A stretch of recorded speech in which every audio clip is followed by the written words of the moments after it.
Sir, Belagavi ಅಧಿವೇಶನ ಆರಂಭ ಆಗ್ತಿದೆ. ವಿಪಕ್ಷಗಳು ಹೇಳ್ತಿವೆ ಸರ್ಕಾರ ಸಮಸ್ಯೆಗಳ ಸರಮಾಲೆ ಸರ್ಕಾರದ ಮುಂದಿವೆ. ಮೆಕ್ಕೆಜೋಳ ಸಮಸ್ಯೆ, ಕಬ್ಬು ಬೆಳೆಗಾರರ ಸಮಸ್ಯೆ, ಉತ್ತರ ಕರ್ನಾಟಕದಲ್ಲಿ ಪ್ರತ್ಯೇಕ ಜಿಲ್ಲೆಗಳ ಹೋರಾಟ ಕೂಡ ನಡೀತಾ ಇರುವಂತಹದ್ದು. ಸಮಸ್ಯೆಗಳು ಯಾವಾಗಲೂ ಕೂಡ ಇರ್ತದೆ. ಸಮಸ್ಯೆ ಇಲ್ಲದೆ ಇರುವಂಥ ಒಂದು ವ್ಯವಸ್ಥೆ ನಮ್ಮ ದೇಶದಲ್ಲಿ ಏನಿಲ್ಲ. ಯಾವುದೇ ಸರ್ಕಾರ ಇರಲಿ, ರಾಜ್ಯ ಸರ್ಕಾರಕ್ಕಿರಲಿ, ಕೇಂದ್ರ ಸರ್ಕಾರಕ್ಕಿರಲಿ, ಆಯಿತಾ. ಅದರಿಂದ ವಿಪಕ್ಷಗಳು ಸಮಸ್ಯೆಗಳು ಸುರಿಮಳೆ ಇದೆ ಅಂತ ಹೇಳುವಂಥದ್ದೇನೋ ಅದೇನು ದೊಡ್ಡ ವಿಷಯ ಏನಲ್ಲ. ಆದರೆ ಎಲ್ಲ ಸಮಸ್ಯೆಗಳಿಗೆ ಸ್ಪಂದಿಸ್ತಾ ಇರತಕ್ಕಂಥ ಸರ್ಕಾರ ಅಂತ ಹೇಳಿದ್ರೆ ನಮ್ಮ ಸರ್ಕಾರ. ಅದು ಕಬ್ಬು ಬೆಳೆಗಾರರಾಗಿರ್ಬೋದು, ಮೆಕ್ಕೆಜೋಳ ಬೆಳೆಗಾರರಾಗಿರ್ಬೋದು, ಉತ್ತರ ಕರ್ನಾಟಕದ ಹಲವಾರು ವಿಚಾರಗಳೇ ಆಗಿರ್ಬೋದು, UKPಯ ಒಂದು ಅದನ್ನು ಆ ಪ್ರಾಜೆಕ್ಟನ್ನು ಅನುಷ್ಠಾನ ಮಾಡುವಂಥದ್ದು ವಿಚಾರ ಆಗಿರ್ಬೋದು, ಎಲ್ಲ ಥರಲ್ಲೂ ಕೂಡ ನಮ್ಮ ಸರ್ಕಾರದ ಸ್ಪಂದನೆ ಇದೆ. ಇವತ್ತು ವೈಫಲ ಆಗಿರುವಂಥದ್ದು ನಮ್ಮ ಸರ್ಕಾರ ಅಲ್ಲ, ಇವತ್ತು BJP ಕೇಂದ್ರ ಸರ್ಕಾರ ರಾಜ್ಯಕ್ಕೆ ಮೋಸ ದ್ರೋಹ ಮಾಡ್ತಾ ಇರುವಂಥದ್ದು, ರಾಜ್ಯದ ರೈತರಿಗೆ ದ್ರೋಹ ಮಾಡ್ತಾ ಇರುವಂಥದ್ದು. ಕಬ್ಬು ಬೆಳೆಗಾರರಿಗೆ ಸಂಪೂರ್ಣವಾಗಿ ಕೇಂದ್ರ ಸರ್ಕಾರ ನಮ್ಮ ಕಬ್ಬು ಬೆಳೆಗಾರರ ಕಡೆ ತಿರುಗೂ ಕೂಡ ನೋಡಲಿಲ್ಲ. ಯಾವುದೇ ರೀತಿಯ ಸಮಸ್ಯೆಗೆ ಪರಿಹಾರ ಹುಡುಕೋದ್ರಲ್ಲಿ, ಯಾಕಂದರೆ ಅವ್ರ ಜವಾಬ್ದಾರಿ ಬಹಳ ಇದೆ ಕೇಂದ್ರ ಸರ್ಕಾರದ್ದು, ಏನೂ ಕೂಡ ಮಾಡಲಿಲ್ಲ.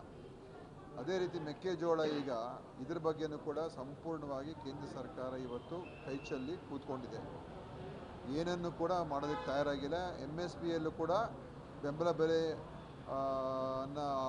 ಯೋಜನೆಯನ್ನು ಅನುಷ್ಠಾನ ಮಾಡೋದಕ್ಕೆ ಕೇಂದ್ರ ಸರ್ಕಾರ ಬಿಟ್ಟಿಲ್ಲ.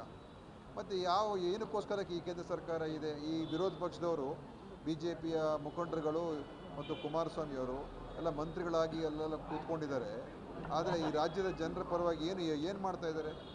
ಅದು ಇವತ್ತು ಅವರ ವಿಫಲನೇ ಈ ಸದನದಲ್ಲಿ ನಾವು ಚರ್ಚೆ ಮಾಡ್ತೀವಿ.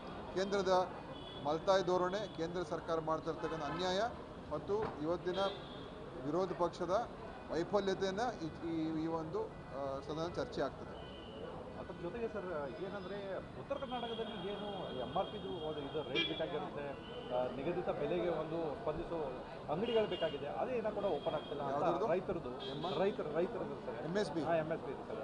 ಅದು ನೋಡಿ, MSP ಮೆಕ್ಕೆಜೋಳದ ಹೌದು, MSP 2400 ರೂಪಾಯಿ ಮೆಕ್ಕೆಜೋಳ ಖರೀದಿ ಮಾಡೋಕ್ಕೆ ಕೇಂದ್ರ ಸರ್ಕಾರ ಹೇಳಿದೆ. ಅಂದರೆ ಘೋಷಣೆ ಮಾಡಿದೆ ಅಷ್ಟೇ. ಆಮೇಲೆ ಏನು ಹೇಳಿದ್ದಾರೆ? ನೀವು ಖರೀದಿ ಮಾಡೋಕ್ಕೆ ನಾವು ಒಪ್ಪಿಗೆ ಕೊಡೋದಿಲ್ಲ, ಯಾಕೆಂದರೆ ನೀವು ಖರೀದಿ ಮಾಡಿದ್ರೆ ನೀವು ಅದನ್ನು ನಿಮ್ಮ ಪಡಿತರ ವ್ಯವಸ್ಥೆಯಲ್ಲಿ ಉಪಯೋಗಿಸ್ಕೋಬೇಕು ಅಂತ. ನಮ್ಮ ಪಡಿತರದ ಉಪಯೋಗಿಸ್ಕೊಳ್ಳೋಕ್ಕಾಗಲ್ಲ. ಮತ್ತು ಒಂದು ರೀತಿಯಾಗಿ ಅವರು ನೀವು ಖರೀದಿ ಮಾಡೋದಕ್ಕೆ ಅವ್ರು ಬಿಟ್ಟಿಲ್ಲ. ಸೊ MSP ಘೋಷಣೆ ಯಾಕೆ ಮಾಡಬೇಕು ಇವರು? MSPಗೂ ಪಡಿತರ ವ್ಯವಸ್ಥೆಗೂ ಏನು ಸಂಬಂಧ? ನಂಗೆ ಅರ್ಥ ಆಗೋದಿಲ್ಲ. ಸೊ ಕೇಂದ್ರ ಸರ್ಕಾರ ಇವತ್ತು ನೀವು ಈಗ ನೀವು ಕೇಂದ್ರ ಓಪನ್ ಮಾಡಿ ಅಂತ ಹೇಳ್ತಾ ಕೂತ್ಕೊಂಡ್ರೆ, ಕೇಂದ್ರ ಸರ್ಕಾರ ಬೆಂಬಲ ಬೆಲೆ ಅಡಿಯಲ್ಲಿ ದುಡ್ಡಾದರೂ ಕೊಡಬೇಕಲ್ಲ ನಮಗೆ. ಒಂದು ನ್ಯಾಯ ಪೈಸಾ ಕೊಡೋಕ್ಕೆ ತಯಾರಾಗಿಲ್ಲ ಅವರು, ಆಯಿತಾ. ಅದಕ್ಕೋಸ್ಕರ ಇವತ್ತು ರಾಜ್ಯ ಸರ್ಕಾರ, ಮುಖ್ಯಮಂತ್ರಿಗಳು ನಮ್ಮ ಹಣದಿಂದನೇ, ಯಾಕೆ MSP ಯೋಜನೆ ಪೂರ್ತಿಯಾಗಿ ಕೇಂದ್ರ ಸರ್ಕಾರ ಭರಿಸಬೇಕು, ಆಯಿತಾ. ಆದರೆ ಈಗ ನಾವೇನು ಮಾಡ್ತಾಯಿದ್ದೀವಿ? ನಮ್ಮ ಹಣದಲ್ಲೇ ಮೆಕ್ಕೆಜೋಳ ರೈತರಿಗೆ ಸಹಾಯ ಮಾಡಬೇಕು ಅಂತ ಇವತ್ತು ನಮ್ಮ ಮುಖ್ಯಮಂತ್ರಿಗಳು ಎಲ್ಲ ರೀತಿಯ ಪ್ರಯತ್ನಗಳು ಮಾಡ್ತಾ ಇದ್ದಾರೆ. ಅದರ ಬಗ್ಗೆ ಈ ಸದನದಲ್ಲಿ ಚರ್ಚೆ ಆಗ್ತದೆ. ಸರ್, ಅಧಿಕಾರ ಹಂಚಿಕೆ ಕಿತ್ತಾಟ CM DCM ನಡುವೆ ನಡೀತಾ ಇದೆ. ಬಣ ರಾಜಕೀಯ ಕಾಂಗ್ರೆಸ್ನಲ್ಲಿ ಹೆಚ್ಚಾಗಿದೆ. ಈ ಸಮಸ್ಯೆಗಳನ್ನ ಇಟ್ಕೊಂಡು ಹೆಂಗೆ ವಿರೋಧ ಪಕ್ಷಗಳನ್ನ ನಮ್ಮಲ್ಲಿ ಯಾವ ಬಣ ರಾಜಕೀಯ ಇಲ್ಲ. ಯಾರು ಹೇಳಿದ್ರು ಬಣ ರಾಜಕೀಯ ಇದೆ ಅಂತ? ಮತ್ತೆ ಹೈಕಮಾಂಡೇ ಬ್ರೇಕ್ಫಾಸ್ಟ್ ಮೀಟಿಂಗ್ ಮಾಡಿಸ್ಬೇಕಾಯ್ತು. ಅದು ಯಾಕಂದರೆ ಎಲ್ಲ ಮಾಧ್ಯಮ ಚರ್ಚೆ ಆಗ್ತಾನೆ ಇತ್ತಲ್ಲ. ಈಗೆಲ್ಲ ಒಗ್ಗಟ್ಟಾಗಿದ್ದೀವಿ, ಒಂದಾಗಿದ್ದೀವಿ, ಎಲ್ಲ ಸಭೆಗಳಲ್ಲಿ ಒಂದಾಗಿ ಹೋಗ್ತೀವಿ, ಕ್ಯಾಬಿನೆಟ್ನಲ್ಲಿ ಒಂದಾಗಿ ಚರ್ಚೆ ಮಾಡ್ತಾಯಿದ್ದೀವಿ, ಎಲ್ಲೂ ಕೂಡ ವ್ಯತ್ಯಾಸ ಇಲ್ಲ.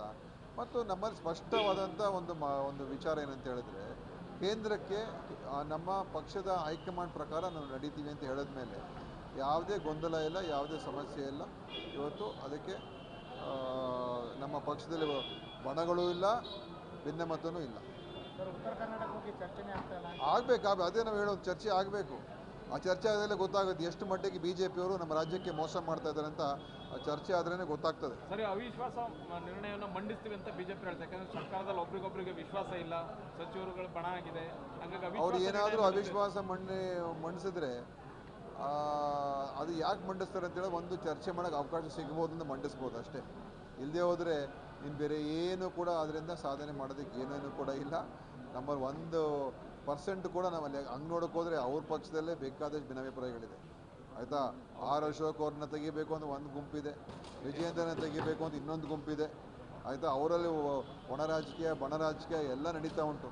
ಸೊ ಅವ್ರು ಸ್ವಲ್ಪ ಅವ್ರ ಮನೆ ಸರಿ ಮಾಡಿಕೊಂಡ್ರೆ ಸಾಕೀಗ.